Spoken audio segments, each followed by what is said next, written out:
viol, c'est quand, entre guillemets, il y a pénétration. Le viol et le consentement, voilà des notions que tu as peut-être déjà vues en classe. En théorie, tu as 3 cours par an sur l'éducation sexuelle.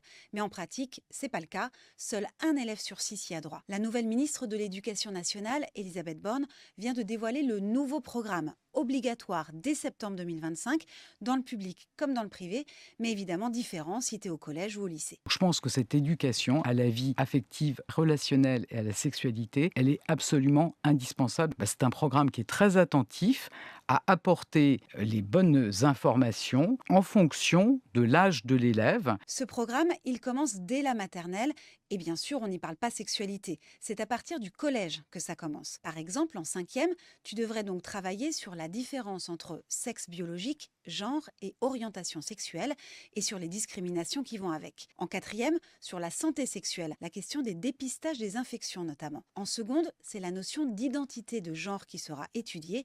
Tu verras que le sexe biologique peut ne pas correspondre avec l'identité de genre. Alors ce programme, il doit encore être validé par les syndicats d'enseignants et les associations de parents d'élèves, mais sache qu'il en est déjà à sa troisième version.